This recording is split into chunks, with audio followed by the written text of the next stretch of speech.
अब आपको मैं ये दिखाने वाला हूँ कि नौकनी को पहचानेंगे कैसे या फिर आपको पता कैसे चलता है। तो इस कैंडिडेट के साथ हमको ये जानना है क्या इसके नौकनी है, क्या इसके केयरिंग एंगल है। सबसे बेसिक और इम्पॉर्टेंट चीज़ जो लोगों को नहीं पता होती, ये जो घुटने वाला पार्ट है, ये यहाँ पर क्या हो रहा है, ये मिल रहे हैं आपस में, टकरा रहे हैं। मतलब मैं अगर यहाँ पे उंगली निकालना चाहूँ तो मेरी उंगली ऊपर नहीं जा पाएगी, तो ये अंदर नहीं जाएगा, ये यहाँ पर अटकेगा। ठीक है, ये अंदर नहीं जाएगा, ऊपर की तरफ ही अटक जाएगा। ठीक है। जय हिंद एवरीवन। आप लोगों के बहुत सारे डाउट होते हैं फिजिकल क्राइटेरिया को लेकर। कुछ बेसिक फिजिकल क्राइटेरियाज होते हैं, चाहे वो नौकनी को लेकर हो, चाहे वो केयरिंग एंगल को लेकर हो, आई साइड को लेकर हो, या फिर पेंगुइन चेस्ट को लेकर हो, या फिर आपके फ्लैट फुट को लेकर हो। इन सब के बारे में आज इस वीडियो में हम लोग जरा जल्दी से देख लेते हैं। तो फाइनली हमारे साथ है अभी हमारा एक प्यारा सा कैंडिडेट जो डिफेंस की तैयारी कर रहा है। अब अगर इस कैंडिडेट को अगर हम लोग देखें तो इसका फिजिकल स्ट्रक्चर आपको अंदर का नजर आ रहा है, बट इस कैंडिडेट के साथ हमको ये जानना है क्या इसके नौकनी है, क्या इसके केयरिंग एंगल है। सबसे बेसिक और इम्पॉर्टेंट चीज़ जो लोगों को नहीं पता होती।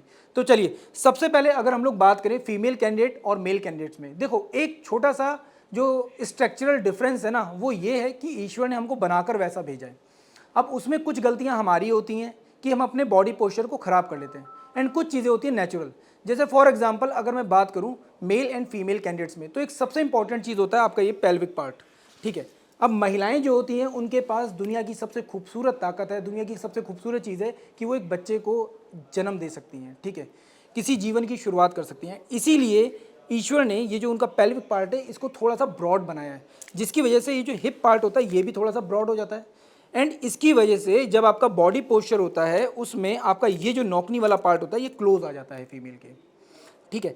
वहीं पर जो मेल होते हैं उनके पास ये खूबसूरत चीज़ नहीं है कि वो किसी को जन्म दे सकें, एंड इसी वजह से उनका ये जो पेल्विक पार्ट होता है ये काफ़ी ज़्यादा क्लोज होता है। जो हिप का ब्रॉड पार्ट होता है ये काफ़ी ज़्यादा क्लोज होता है, जिसकी वजह से उनका जो नौकनी होता है वो बाहर की तरफ आपको नजर आएगा। मतलब नौकनी उनके नहीं होगा, ये जो स्ट्रक्चर होगा ये आपका बाहर की तरफ नजर आएगा। तो ये तो एक बेसिक अंडरस्टैंडिंग थी। अब यहाँ पर अगर मैं केयरिंग एंगल की बात करूँ तो ये आपका हाथ है, और इस हाथ में ये जो आपका कोहनी वाला पार्ट होता है, अगर ये कोहनी वाला पार्ट अभी स्ट्रक्चर सीधा है, अगर इसी को मैं थोड़ा सा अगर इस तरीके से अंदर की तरफ टिल्ट करूँगा तो डेफिनेटली क्या होगा, आपका केयरिंग एंगल नज़र आएगा। अब इनको मीज़र कैसे करते हैं, हमारे पास कुछ ऐसे कैंडिडेट्स और भी हैं जो इस वक्त लाइव हैं हमारे साथ, तो उनके साथ देखते हैं कि क्या क्या प्रॉब्लम्स होती हैं और कैसे उसको सॉल्व किया जाएगा। वो भी हम लोग आगे चलकर आपको एक वीडियो में ज़रूर बताएंगे। हमारे सामने एक कैंडिडेट है। अब आपको मैं ये दिखाने वाला हूँ कि नौकनी को पहचानेंगे कैसे या फिर आपको पता कैसे चलता है। तो देखो बड़ी सिंपल सी तरीके होते हैं जिससे आपको पता चल सकता है। मेरे साथ ये सर खड़े हैं। सर प्लीज़ एक बार अपने पैरों को ऐसे जोड़ लीजिए पूरा, हाँ मिला लीजिए, सीधे खड़े हो जाइए एकदम। ठीक है, और पैरों को पूरा जोड़िए, पूरे पंजे भी जोड़िए आपस में। अब जब आप इस चीज़ को नोटिस करोगे ना तो सर के पैरों में इस जगह पर किसी भी तरह का गैप नहीं आ रहा, और ये जो आपके घुटने वाला पार्ट है यहाँ पर, ये जो घुटने वाला पार्ट है ये यहाँ पर क्या हो रहा है, ये मिल रहे हैं आपस में, टकरा रहे हैं। मतलब मैं अगर यहाँ पे उंगली निकालना चाहूँ तो मेरी उंगली ऊपर नहीं जा पाएगी, ये यहाँ पर क्या हो गया, क्लोज हो गया पूरा का पूरा। अब इस चीज़ को और भी अगर आपको चेक करना है तो कैसे करोगे, अब सर पंजे आप खोल दो अपने, बस वी शेप में आप पंजे आ गए। अब भी अगर आप लोग नोटिस करोगे तो ये अब और ज़्यादा टाइट हो जाएगा, यहाँ से आप हाथ क्रॉस ही नहीं कर सकते, आपको बहुत ज़्यादा फोर्स लगाना पड़ रहा है। ठीक है, सर का पूरा स्ट्रक्चर ही हिल जाएगा अगर मैं यहाँ पर अपना हाथ इस तरह से डालता हूँ। अब ये चीज़ आपको सही करनी है, वो एक्सरसाइज के थ्रू आपकी सही हो जाती है। अब इसको और ज़्यादा बेटर समझना है तो उसके लिए क्या कर सकते हो आप लोग, तो आपके पास 5 सेंटीमीटर का एक ऐसा स्केल या फिर एक ऐसा कार्डबोर्ड का टुकड़ा होना चाहिए, बट ये हम लोगों ने क्या एग्जैक्ट 5 सेंटीमीटर कट किया हुआ है। अब इसको चेक कैसे किया जाएगा, तो उसके लिए आपको सबसे पहले लेटना पड़ता है। तो सर प्लीज़ आप एक बार लेट जाइए, सर इस साइड, सर उस साइड पैर। अब सर यहाँ पर आराम से लेट गए हैं इजी पोर्शन में। ठीक है, सर ने अपने पंजे यहाँ पर मिला लिए, और पंजे मिलाने के बाद अगर मैं यहाँ पर, अगर मैं इस जगह पर, ये जो सर के टकने का पार्ट है, अगर यहाँ पर इसको डालता हूँ इस तरीके से, तो ये अंदर नहीं जाएगा, ये यहाँ पर अटकेगा।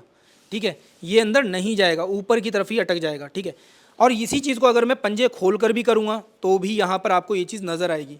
अब ये तो हो गया आपका नौकनी की प्रॉब्लम, पर अब यहाँ पे हम लोग बात करते हैं जरा हमारे केयरिंग एंगल को कैसे पहचाना जाए। अब मैं चाहूँगा हमारे दूसरे कैंडिडेट को कि वो भी हमारे पास आएँ, एंड उनके थ्रू हम लोग जानेंगे कि आखिर केयरिंग एंगल को कैसे पहचाना जा सकता है, मतलब कि आपकी जब कोहनियाँ टच होती है तो कैसे आप पहचानेंगे। सो फाइनली अभी तक आपको नौकनी के बारे में पता चल चुका है, पर अब आपके लिए जानना ज़रूरी ये है कि आखिर आप केयरिंग एंगल को कैसे पहचानेंगे, मतलब कि अगर कोहनियाँ मिल रही हैं तो कैसे पता करेंगे। तो हमारे पास एक कैंडिडेट है, अब इनके थ्रू समझते हैं। सर प्लीज़ एक बार अपने हाथों को ऐसे कीजिए, यस सर, घुटनों ये बंद कीजिए मुट्ठी अच्छे से, ठीक है। अगर आप लोग नोटिस करोगे ना तो इनके हाथों में ये कोहनियाँ यहाँ पे आकर टकरा रही हैं, ठीक है। अब इसके लिए होता है क्या है, यहाँ पर एंगल डिसाइड किया जाता है, ठीक है। उस एंगल के लिए हम लोग आपको अभी क्लासरूम में लेकर जाएंगे एंड वहाँ पे आपको वो परफेक्ट एंगल्स भी बता देंगे। अगर आप लोग यहाँ पर देखोगे तो इस स्केल के माध्यम से मैं आपको दिखा रहा हूँ, तो भी आपको ये जो कोहनियाँ हैं इनका स्ट्रक्चर बिल्कुल बाहर जाता हुआ नजर आएगा, ठीक है। आपको कोहनी इधर जाती दिखाई देगी और हाथ आपको बाहर जाता हुआ नजर आएगा। तो ये जो एंगल होते हैं ये भी मैं आपको क्लियर कर दूंगा जब हम लोग क्लासरूम में इसको देखेंगे डिटेल में। अब एक और इम्पॉर्टेंट चीज़ रह जाती है और वो रह जाता है आपका फ्लैट फुट का एरिया कैसे पहचाने। तो देखिए मैंने अपने जूते उतार लिए हैं, अगर मैं अपने पैर को दिखाऊंगा तो आपको यहाँ पे कर्व स्ट्रक्चर नज़र आ रहा होगा। बट इस चीज़ को और ज़्यादा कंफर्म करने के लिए आप क्या कीजिए, अपने पैर को गीला कर लीजिए, या फिर अगर आपके घर में पाउडर है तो उसके ऊपर आप पैर रख कर देख सकते हैं। बट मैं आपको दिखा रहा हूँ सबसे बेस्ट तरीका कि जब आप अपना पैर गीला करते हो तो आपका ये स्ट्रक्चर कैसे नज़र आता है। इवन जब भी आप अपने वॉशरूम से नहा कर निकलते हो, पायदान के ऊपर पैर रखते हो, तब भी ये चीज़ आपको नज़र आती होगी। पर अगर अब तक ध्यान नहीं दिया तो कोई बात नहीं, अब आपको ध्यान देना पड़ेगा। आप अपने पास कोई भी इस तरीके का कार्डबोर्ड ले लीजिए या न्यूज़पेपर ले लीजिए या फिर कोई गीला कपड़ा ले लीजिए। अब उसके ऊपर आपको अपना गीला पैर इस तरीके से रखना है जैसा कि मैं अभी आपको करके दिखाऊंगा। तो फाइनली जैसे मैंने अपना ये पैर गीला कर रखा है और अगर मैं इसको कार्डबोर्ड पे इस तरीके से रखता हूँ तो यू विल नोटिस मैंने अच्छे से इसको दबा दिया इस तरीके से, और पूरा ताकत से दबाने के बाद भी अगर मैं अपना पैर यहाँ पर उठाऊंगा देन आप मेरे फुट का प्रिंट देख सकते हो। अब आप लोग नोटिस करोगे मेरे फुट का यहाँ पर प्रिंट आ चुका है, मतलब गीले पैर का प्रिंट आ चुका है एंड यहाँ पर ये पूरा का पूरा पैर आ रहा है एंड यहाँ पर एक सी जैसा स्ट्रक्चर बन रहा है। इट मीन्स मेरा फ्लैट फुट यहाँ पर बिल्कुल भी नहीं है। हमारे जितने भी लिविंग और डेड कैंडिडेट्स थे उन सभी ने आपको ये चीज़ बता दी कि भाई आखिर कैसे इन प्रॉब्लम्स को फाइंड आउट किया जा सकता है। अब जो बाकी की डिटेल्स होंगी उनको हम लोग क्लास में जाकर देखते हैं। चलिए क्लास में मिलते हैं। जय हिंद एवरीवन, एक बार फिर से आप लोगों का स्वागत है। तो अभी तक आप लोग फिजिकल स्ट्रक्चर को जान चुके होंगे हमारे कैंडिडेट्स के साथ मिलकर। अब फाइनली हम लोग यहाँ पर बात कर रहे हैं ऑन डॉक्यूमेंट जो जो चीज़ें आपको दी गई हैं, जितने भी क्राइटेरियाज आपको जानने ज़रूरी हैं वो सब के बारे में। एंड इन सब में एक चीज़ मैं सबसे पहले कहना चाहता हूँ, प्लीज़ अगर आप लोग ये सोचते हैं कि यार मुझे ये प्रॉब्लम है और मैं सर्जरी करवा के सही हो सकता हूँ, तो प्लीज़ सावधान हो जाइए। छोटी सी भी मिस इन्फॉर्मेशन ना आपके लिए बहुत ज़्यादा घातक हो सकती है, जीवन भर के लिए डिफेंस फोर्सेस से आपको रिजेक्ट कर सकती है। तो पहली चीज़, मैं अपनी तरफ से कभी भी आपको सर्जरी के लिए नहीं बोलूँगा और ना ही ये कहूँगा कि आप करवाओ, ठीक है। कुछ ऐसे सर्टेन कंडीशंस हैं जहाँ पे सर्जरी या ऑपरेशन जैसी चीज़ें अलाउ होती हैं, पर हर कंडीशन में अलाउ नहीं होती। Let me clear this thing, मैं आपको पहले ही ये बात बता दूं। कारण ये है क्योंकि हम लोग सोचते तो कर लेते हैं यार, उसने करवाया था उसने नहीं करवाया था। नहीं सर, अगर यूपीएससी के नोटिफिकेशन में लिखा है अनफिट तो सारा अनफिट ही माना जाएगा। मैं इसलिए आपको पहले ही बता दूं, कोई भी सर्जरी कोई भी मेडिकल ट्रीटमेंट करवाने से पहले 1000 बार सोच लेना, यूपीएससी के पूरे नोटिफिकेशन को अच्छे से समझ लेना। हम जितनी इंफॉर्मेशन लेकर आए हैं वो बहुत ज़्यादा सोच समझ के लेकर आए हैं, इस तरीके से लेकर आए हैं कि हर तरीके से आपको सेटिस्फाइड किया जा सके, मेडिकली आपको फिट किया जा सके। वेल, अब सबसे पहले हम लोग यहाँ पर समझ लेते हैं। भाई देखो, ये पूरा का पूरा स्टैंडर्ड वेट चार्ट एंड ये सब चीज़ें आपको मैं यहाँ पे अभी दिखा देता हूँ एक बार जल्दी से। एंड देन चेस्ट का क्राइटेरिया आप लोगों को पता है, अभी और क्या चीज़ें हो सकती हैं वो भी आपको पता चल जाएगा। सबसे पहले अगर हम लोग बात करते हैं फीमेल्स के लिए, एक मिनिमम जो हाइट देखी जाती है वो क्या देखी जाती है, 152 सेंटीमीटर। एंड अगर गोरखा या कुमाऊं रेजिमेंट या ऐसी किसी उसमें जाते हैं, मतलब रीजन से आप बिलोंग करते हैं, नॉर्थ ईस्ट से बिलोंग करते हैं, गढ़वाल से बिलोंग करते हैं, कुमाऊं या गोरखा उससे बिलोंग करते हैं, तो 148। एंड अगर हम लोग मेल कैंडिडेट्स को लेकर बात करेंगे तो डेफिनेटली मेल्स के लिए क्राइटेरिया थोड़ा ज़्यादा देखने को मिल जाता है, ठीक है। अभी उसकी भी बात करेंगे, पहले फीमेल्स के बारे में देख रहे हैं। तो आप लोग यहाँ पे देखोगे तो ये पूरा का पूरा चार्ट है, आप लोग आराम से इसको पॉज करके देख सकते हैं। यहाँ पे मिनिमम वेट का क्राइटेरिया दे रखा है, एज के अकॉर्डिंग बताया गया है आपको, ठीक है। अब डेफिनेटली आप 40 साल की उम्र में तो जाएंगे नहीं, 30 साल की उम्र में तो जाएंगे नहीं। आपकी एज ग्रुप क्या रहेगा, 17 से 20 और 20 से 30 के बीच में। अब 30 तो नहीं, हाँ 25, क्योंकि सीडीएस की बात हो रही है, एनडीए की बात हो रही है उसके लिए। बट ये जो बाकी की कंडीशंस हैं, 30 से ऊपर वाली उम्र जो हो रही है या 25 से ऊपर वाली जो उम्र है वो बात हो रही है उनके लिए जो एक्चुअल में टेरिटोरियल आर्मी के लिए जाते हैं। तो हमको एक बेसिक अंडरस्टैंडिंग यहाँ पे मिल गई फॉर द फीमेल कैंडिडेट्स, ठीक है। एंड सो ऑन, जैसे जैसे आपकी हाइट बढ़ती जाती है वैसे वैसे इसमें चार्ट आप ऐड कर सकते हैं या फिर आप यूपीएससी की वेबसाइट पे जाकर देख सकते हैं। मैंने इनिशियल मिनिमम हाइट के हिसाब से यहाँ पे चीज़ों को रखा है। सेम फॉर द अगर हम लोग मेल कैंडिडेट्स के हिसाब से देखेंगे तो यहाँ पे फीमेल नहीं 157 सेंटीमीटर। एंड अगर आप लोग नॉर्थ ईस्ट से कुमाऊं गढ़वाल गोरखा रीजन से बिलोंग करते हैं तो 152 सेंटीमीटर्स। यहाँ पे आप लोग इस पूरे के पूरे चार्ट को अच्छे से देख सकते हैं, अंडरस्टैंडिंग बना सकते हैं, ठीक है, अकॉर्डिंग टू योर एज, ठीक है, मिनिमम एंड स्टैंडर्ड या मैक्सिमम कितना हो सकता है age per your height, age per your height, क्योंकि ये बीएमआई कैलकुलेट होता है उसके अकॉर्डिंग होता है। अब अगर हम लोग यहां पर देखते हैं एक चीज और भी आती है स्पेशली कि कुछ पर्टिकुलर कंडीशंस में नेवी के लिए अलग से देखा जाता है, एयरफोर्स के लिए अलग से देखा जाता है। एयरफोर्स में थोड़ा ज्यादा होता है क्योंकि आपको कॉकपिट में बैठना है, आपको फाइटर पायलट बनना है, तो उसके लिए आपकी सिटिंग हाइट कैसी होनी चाहिए, आपकी लेग्स की हाइट कितनी होनी चाहिए, आपकी थाई की लेंथ कैसी होनी चाहिए, ये चीजें भी आपके सामने दी गई हैं। तो प्लीज आप लोग इनको कंसीडर करके चलना। मैंने मिनिमम और मैक्सिमम दोनों ही क्राइटेरियाज आपको यहाँ पर बता दिए हैं, आपको इनके बारे में अच्छे से पता होना चाहिए। अब ये कोई ऐसी चीज नहीं है जो आप घर पे नहीं नाप सकते। आप लोग आराम से घर पे जब चेयर में बैठते हैं, कहीं पर भी बैठते हैं, आराम से इंची टेप पर लेकर आप आराम से देख सकते हैं आपकी सिटिंग हाइट, आपकी लेग हाइट, ये सब, क्योंकि हर एक जो फाइटर प्लेन है उसका जो कॉकपिट होता है वो बहुत अलग तरीके से डिजाइन किया जाता है, इसलिए ऐसा जरूरी है। वेल, अब यहां पर एक और सबसे इंपॉर्टेंट चीज आती है, वो आता है बॉडी मास इंडेक्स। क्या? Body mass index. अब इस चीज का ध्यान रखिएगा, जो आपकी कमर है वहां पे जो आपका जो एरिया है वो मेल का कितना होना चाहिए एंड फीमेल का कितना होना चाहिए। तो ये जो आप स्ट्रक्चर देख रहे हो ये एक्चुअल में एक कैलकुलेटिव वे में होना चाहिए। ऐसा ना हो कि आपकी कमर बिल्कुल अलग हो और आपका जो हिप वाला साइड है ये काफी ज्यादा ब्रॉड हो, तो बहुत ज्यादा ब्रॉड रेशियो नहीं चलेगा। मैं पहले ही बता दूं, आपको लगता है कि सर ये तो उसमें क्या प्रॉब्लम है, नहीं सर प्रॉब्लम है।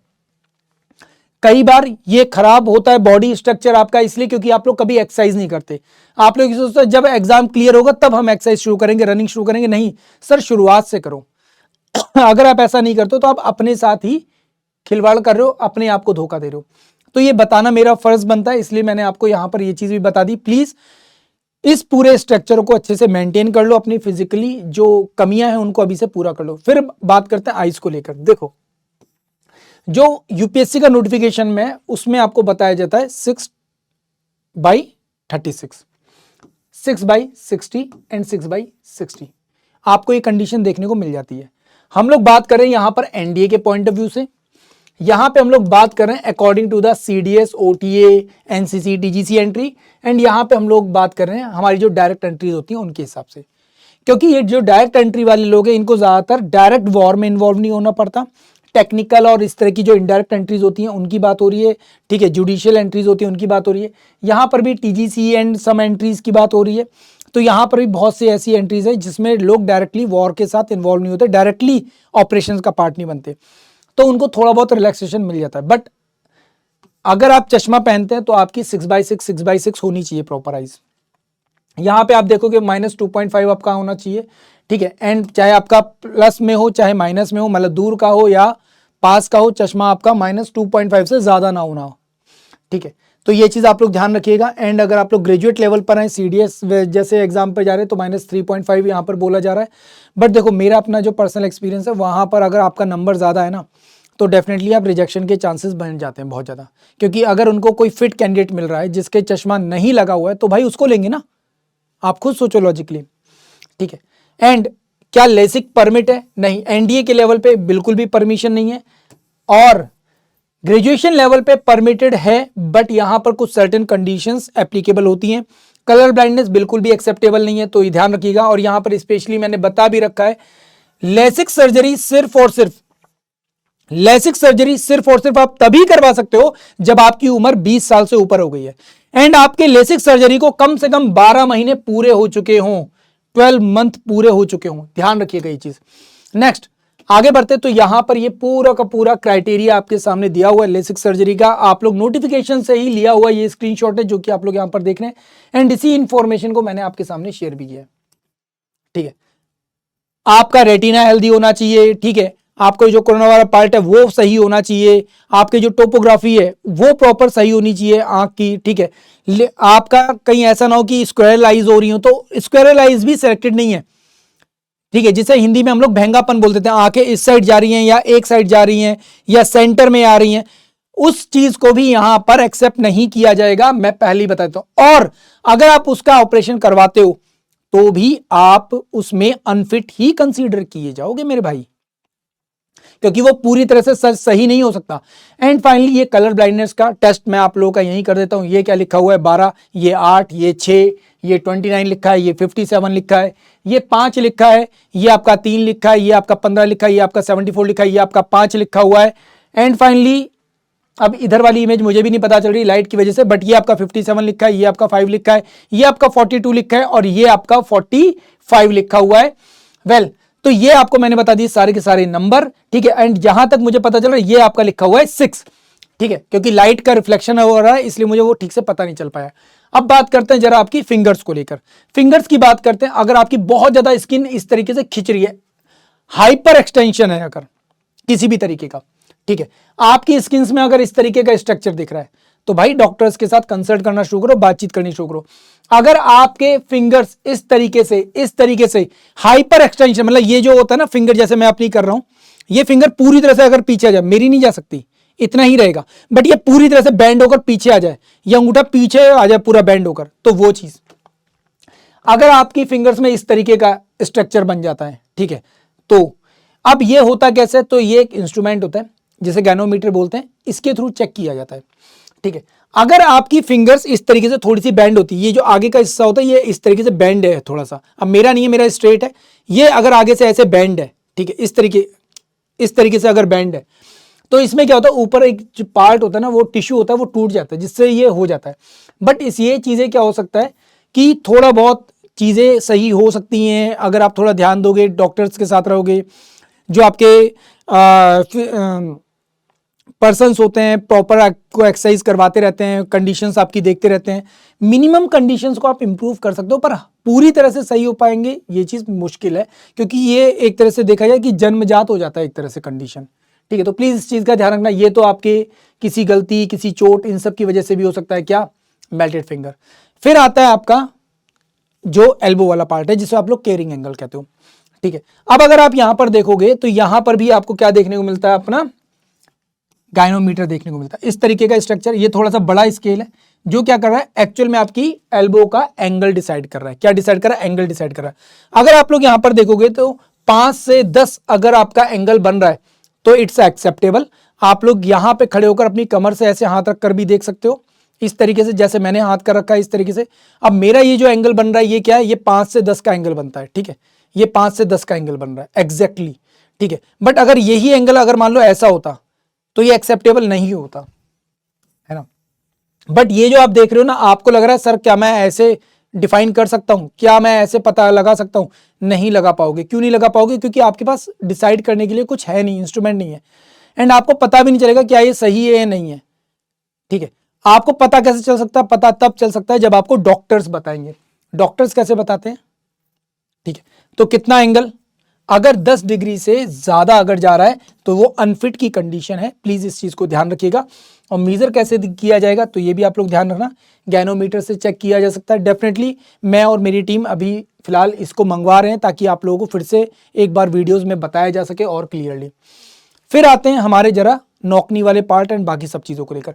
हम लोग हमेशा बात करते हैं सर नौकनी, पर नौकनी केवल एक स्ट्रक्चर है, और भी बहुत सारी चीजें है ना, उन सब के बारे में जानो। पहली चीज, अगर आपका पैर स्ट्रेट है कोई दिक्कत नहीं, बहुत अच्छी बात है। बट अगर आपके पैर में इस तरीके का स्ट्रक्चर बनता है, ये जो आपका घुटना है ये पीछे की तरफ जाता है, ठीक है, ज्यादा बैंड हो जाता है पीछे की तरफ, इस तरीके से झुक जाता है, वी शेप बना लेता है इस तरह की, तो ये भी रिजेक्शन है। अगर आपके लेग्स इस तरीके के हैं एंड इट्स नॉर्मल एक्सेप्टेबल, कई लोग कहते हैं सर जब तक इस तरह का एंगल नहीं बनेगा ना वो एक्सेप्ट नहीं किया जाएगा। सर अगर ये बहुत ज्यादा हाइपर एक्सटेंशन है ना, बहुत ज्यादा बढ़ा हुआ क्षेत्र है, तो भी रिजेक्ट हो जाओगे आप, तो भी रिजेक्ट हो जाओगे। एंड अगर ये इस तरीके से ज्वाइंट हो रहे हैं तो भी रिजेक्ट हो जाओगे आप। तो ये दोनों ही कंडीशंस क्या हैं, चाहे उसे बो एंगल बोले चाहे उसे नौकनी बोले, दोनों रिजेक्शन का पार्ट है। सिर्फ यही स्ट्रक्चर है जो कि नॉर्मल एक्सेप्ट किया जाता है। अच्छा, इसमें भी क्या होता है, एक में होता है थोड़ा बहुत स्पेस दिखता है, एक में होता है आपके पैर सीधे हैं पर ये स्ट्रक्चर नहीं बनता, तो भी आप एक्सेप्टेड हो, तो भी आप एक्सेप्टेड हो। ठीक है, अब यहां पर एक चीज और आती है, कई लोग कहते हैं सर सर्जरी करवा ले, गलती से भी मत करवाना। अगर आप किसी भी तरह की सर्जरी करवा रहे हो भाई साहब, एक्सेप्ट नहीं होगा, आपको हमेशा के लिए अनफिट कंसीडर किया जाएगा। मैं पहले ही बता चुका हूं, कई बार पहले भी बताया वीडियोस में, अगर कोई भी आपसे बोल रहा है करवा लो, मत करवाना, बिल्कुल भी मत करवाना। ये चीजें क्या सही हो सकती हैं, थोड़ा बहुत एंगल सही हो सकता है बाय द एक्सरसाइजेस। किसके थ्रू, एक्सरसाइज के थ्रू। जब आप लेटते हो, अब आपको पता कैसे चलेगा, सबसे बेस्ट तरीका ये होता है कि जब आप लेटते हो ना, तो आपके जो पैरों के नीचे जो टकने वाला पार्ट होता है, ठीक है, वहां पर क्या 5 सेंटीमीटर का गैप बन रहा है, 5 सेंटीमीटर मतलब करीबन 3 उंगली के आसपास का गैप क्या बन रहा है लड़कों के लिए, और लड़कियों के लिए कितना होता है, 8 सेंटीमीटर का होता है। अब लड़कियों के साथ ऐसा क्यों है, क्योंकि लड़कियों का ये जो हिप का ब्रॉड साइज होता है, ये वाला जो हिप का पार्ट होता है, लड़कों का नॉर्मली आपको प्लेन दिखेगा, बट सेम लड़कियों का ये जो हिप पार्ट होता है, ये क्या होता है, थोड़ा सा ब्रॉड होता है। क्यों, क्योंकि महिलाएं ही एकमात्र ऐसी हैं जो किसी भी जीवन को ला सकती हैं, किसी बच्चे को जन्म दे सकती हैं, है ना। इंसानों में सिर्फ और सिर्फ केवल महिलाएं, पुरुषों के पास ऐसी कोई ताकत नहीं है, इसीलिए महिलाएं सबसे ज्यादा ताकतवर हैं, सबसे खूबसूरत ताकत उनको दे रखी है कि वो किसी को जन्म दे सकती हैं। हम उस लायक है ही नहीं, ना ईश्वर की नजर में, ना प्रकृति की नजर में। ठीक है, तो आपको ये दोनों चीजें पता चल गई, सॉरी तीनों चीजें पता चल गई, ना तो ये कंडीशन एक्सेप्टेबल है, ना ये कंडीशन एक्सेप्टेबल है, और ना ये कंडीशन एक्सेप्टेबल है। ठीक है, प्लीज इस चीज को ध्यान रखना। फाइनली अब बात करते हैं जरा डेंटल कंडीशन। देखो, डेंटल कंडीशन में एक सिंगल पॉइंट जो बोला जाता है वो है फॉल्टिंग पॉइंट्स, आपके ऊपर और आपके नीचे के दांत, इसमें 14 पॉइंट होने जरूरी हैं। अब ये 14 पॉइंट डिसाइड कैसे किए जाते हैं, नॉर्मली डॉक्टर क्या करेगा, जब आप उसके सामने जाओगे तो डॉक्टर आपसे बोलेगा अपना मुंह खोलो। सबसे पहली चीज क्या है, वो आपके मुंह में ये चेक करेगा कि आप 300 mm तक मुंह अपना खोल सकते हो। अब वो कैसे चेक करेगा, वो करेगा अपना मुंह खोलो, एंड आपके मुंह में इस तरह से अपनी 3 या 4 फिंगर्स ऐसे रखेगा और आपके मुंह में इस तरीके से डालेगा।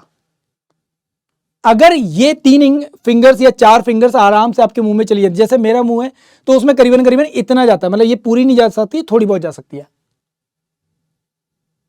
ठीक है, एंड सेम अगर ये 3 फिंगर्स भी आराम से चली जाती हैं तो समझो एक्सेप्टेबल कंडीशन है। बट अगर आपका मुंह 30 mm से कम अगर खुलता है तो सर रिजेक्शन का कारण है, तब रिजेक्शन है। अगर आपका माउथ 30 mm से कम खुलता है तो वो रिजेक्शन है। अब बात करते हैं डेंटल कंडीशन। डेंटल कंडीशन कैसे चेक करेगा डॉक्टर, नॉर्मली तो चेक करेगा ही करेगा। सबसे पहले क्या करेगा, आपको बैठाएगा, आपसे बोलेगा मुंह खोलो। जैसे ही आप मुंह खोलोगे तो आपके मुंह में अपने दोनों अंगूठे ऐसे डालेगा नीचे वाले दांतों पर और ऐसे करके देखेगा, और फिर ऊपर वाले देखेगा, और पूरा अच्छे से एग्जामिन करने के बाद वो ये देखेगा कितने दांतों में आपके फिलिंग हुई है, कितने दांत आपके ऑपरेट हुए हैं, क्या आपका रूट कैनाल सिस्टम सही है, मतलब जो आपके दांतों के रूट्स होती है क्या वो सही है नहीं है, वो सब चीजें सारे के सारे डेंटल पॉइंट्स चेक करेगा। अब आपने कोई पूरा दांत ही चेंज करवा रखा है, सामने के फ्रंट के दांत अगर आपके गड़बड़ हैं तो रिजेक्शन है। दांत आपके बाहर की तरफ हैं, दांत आपके अंदर की तरफ हो रहे हैं, आपने देखा होगा कई बार लोगों के दांत बाहर की तरफ आ जाते हैं या अंदर की तरफ चले जाते हैं, तो ऐसे में भी रिजेक्ट हो सकते हो। तो आप उनको सही करवा सकते हो टाइम पर। ठीक है, टाइम पर क्या करवा सकते हो, सही करवा सकते हो। तो फाइनली आपको ये चीज पता चल गई, क्या कंडीशंस मैंने आपको बताई हैं, कौन कौन से दांतों का पॉइंट आपके पास होना चाहिए। ठीक है, वो भी आपको यहां पर पता चल रहे हैं। अगर आप लोग नोटिस करोगे तो 14 और 14 टोटल कितने, 28 पॉइंट्स, मतलब दांतों के 28 पॉइंट आपके ज्वाइन होने चाहिए प्रॉपर। नॉर्मली आपको दांतों का साइज कितना देखने को मिलता है, क्लियर है। ठीक है, क्लियर है, चलो बहुत अच्छी बात है। तो यहां पे आप लोग ये देख सकते हैं पूरा का पूरा दांतों का स्ट्रक्चर कुछ इस तरीके का आपको देखने को मिलता है। ठीक है, चलो आगे बढ़ जाते हैं। अब बात करते हैं यार चेस्ट को लेकर। नॉर्मली क्या पता चलता है, या पीछे भी जो लिखा होता है क्या पता चलता है, सर 77 सेंटीमीटर चेस्ट, एंड जब मैं इंची टेप लगाऊं और सांस भरूं तो 5 सेंटीमीटर एक्सटेंड होनी चाहिए, बढ़नी चाहिए। क्या होनी चाहिए, बढ़नी चाहिए। क्या ये चीज सही है, डेफिनेटली ये चीज सही है। डेफिनेटली ये चीज सही है। तो ध्यान रखिएगा 77 सेंटीमीटर एंड 5 सेंटीमीटर क्या होनी चाहिए, आपकी जो चेस्ट है वो बढ़नी चाहिए सांस भरने पर, है ना। अब यहां पर उसके अलावा भी एक दो चीजें और चेक की जाती हैं। क्या केवल यही चेक किया जाएगा कि सांस भरने पर ऐसा हो रहा है? नहीं सर, इसके अलावा आपका जो शोल्डर अलाइनमेंट है क्या वो सही है? ठीक है, कहीं आपके मेल बूब्स की कंडीशन तो नहीं है। नॉर्मल चेस्ट होती है, मेल बूब्स में पता होता है सबको क्या होता है, स्ट्रक्चर किस तरीके का हो जाता है। क्या बैक साइड से ये अलाइनमेंट बिल्कुल सही है? आपकी जो पीठ का पार्ट है क्या ये ब्रॉड है, मतलब सही से ओपन होता है नहीं होता है, ये सब चीजें देखी जाती हैं। ठीक है, कहीं कोई हड्डी दबी हो, ऐसा कुछ हो जिससे पिजन चेस्ट या ऐसा कुछ हो जाए, वो सब चीजें भी क्या की जाती हैं, चेक की जाती हैं। अंदर की तरफ खींच, बाहर की तरफ करके एंड अंदर की तरफ करके, दोनों तरह से यहां पर चीजों को देखा जाएगा। अच्छा, एक चीज और भी है, अगर कोई कहेगा सर मैंने चेक किया था, मेरा जो था ना वो 0.5 कम पड़ रहा है, तो 0.5 कंसीडर एज अ अनफिट। अगर आपका 0.6 से ऊपर जा रहा है तो ही आपको क्या कंसीडर किया जाएगा, एज अ फिट, उसे फिर एक पूरा प्लस किया जाएगा। अब यहां पे आता है क्या, चेस्ट की अदर प्रॉब्लम्स। ये जो आप देख रहे हो ना, चेस्ट अंदर की तरफ गड्ढा सा आ रहा है ना, एक गड्ढा सा आ रहा है। आप ये देख रहे हो चेस्ट में ऊपर की तरफ हड्डी ऐसे निकल के आ रही है, इसे बोलते हैं पिजन चेस्ट कंडीशन। ये नॉट एक्सेप्टेबल है। दूसरी चीज है ये, एक चेस्ट प्रॉपर डेवलप हुई है एंड दूसरी जो चेस्ट है वो डेवलप ही नहीं हुई, अनडेवलप्ड कंडीशन है, तो ये भी रिजेक्शन का कारण बनती है। दूसरी चीज क्या है, चेस्ट का अलग अलग डायरेक्शन में या अलग तरीके से फॉर्म होना। अब ये स्ट्रक्चर जो है ये ज्यादातर फीमेल्स में नजर आता है, इवन मेल्स में भी नजर आता है। अब ये कैसे आप डिफाइन करोगे? फॉर एग्जांपल मेरे गले का ये जो पॉइंट आप देख रहे हो, इस पॉइंट से यहां पर जो मेरे निप्पल्स हैं एंड यहां पर जो मेरे निप्पल्स हैं, ये एग्जैक्ट बराबर होना चाहिए, एग्जैक्ट बराबर होना चाहिए। एंड सेम निप्पल्स के बीच का डिस्टेंस बराबर होना चाहिए, ऐसे भी और इस तरीके से भी। तो ट्रायंगुलर शेप में इसको चेक किया जाता है, एंड फीमेल्स में भी होगा एंड मेल में भी ये चीज देखी जाती है। ठीक है, तो ये चीज आपको पता होनी चाहिए। अब आते हैं हियरिंग को लेकर, कानों को लेकर। ठीक है भाई, सीधी सिंपल सी बात है, अगर 20 dB से कम है अगर आपकी साउंड क्वालिटी, तो भाई आप रिजेक्ट हो जाओगे। अगर आप इस कंडीशन में हो तो आप एक्सेप्टेबल हो, ये condition not not not not acceptable. ठीक है, तो हमें परफेक्ट पर्सन चाहिए। ठीक है, अब इसको चेक कैसे किया जाता है, तो यहां पे एक वेबर टेस्ट होता है, एक इस तरीके का स्टील इंस्ट्रूमेंट होता है। ठीक है, उसको इस तरीके से बजाया जाएगा, आपको एक कान के पीछे, दूसरे कान के, ठीक है, सर के ऊपर लगाकर देखा जाएगा। एंड जब सर के ऊपर लगाएंगे तब वो पूछेंगे आपको कहां आवाज सुनाई दे रही है, देन आपको बराबर आवाज सुनाई देगी। ठीक है, इसको हम लोग ऑडियोमीटर टेस्ट भी बोलते हैं। आजकल मशीन्स का यूज होता है, बट नॉर्मली ये वाला टेस्ट आपको देखने को कई बार मिलेगा, हर जगह पर मिल जाएगा। जब भी साउंड होगा, जिस भी कान के आसपास लेकर जाएंगे तो वहां पर आपको एग्जैक्ट वो वाइब्रेशन या वो साउंड सुनाई देगा। एंड जब सर के बीच में रखेंगे तो आपको एग्जैक्ट बराबर साउंड सुनाई देगा दोनों तरफ। ठीक है, तो ये चीज आपको अच्छे से पता चल गई। वेल, अब फाइनली यहां पे आता है एक सबसे इंपॉर्टेंट चीज, वो ये कि विश्वास दिवस पर आपको स्पेशली बहुत सारे यहां पे डिस्काउंट्स देखने को मिल रहे हैं। आप चाहे तो हमारा विराट लीजिए, चाहे तो हमारा ओटीए लीजिए, गरुण बैच लीजिए, सीडीएस फाउंडेशन लीजिए, एफकेट का, आप सीएपीएफ का बैच लीजिए, सीपीएफ रक्षक क्रैश कोर्स लीजिए, हर एक बैच पे आपको एक अच्छा खासा डिस्काउंट देखने को मिल जाता है। और ये डिस्काउंट आप लोगों के लिए अवेलेबल रहेगा टिल 10th मार्च। मतलब ये सोचिए, आपका और हमारा विश्वास और होली जैसे त्योहार का साथ, तो सर आपका सिलेक्शन निश्चित है। तो आपको करना कुछ नहीं है, आप जाइए, इसका बेनिफिट उठा सकते हैं एंड अपने पैसे भी बचा सकते हैं और सिलेक्शन भी इंश्योर कर सकते हैं। तो यहां तक तो हो गई सारी की सारी इंफॉर्मेशन जो मैं आपको दे सकता था मेडिकल से रिलेटेड। अभी भी अगर आपका कोई डाउट है मेडिकल को लेकर तो प्लीज आप लोग कमेंट करके जरूर बताइएगा। अगर आपको फिर भी मेरे से कोई बात करनी है तो आप डेफिनेटली मेरे टेलीग्राम चैनल पे कनेक्ट कर सकते हैं। उम्मीद करता हूं सारी इंफॉर्मेशन आपको मिल गई होगी। Thank you so much. जय हिंद।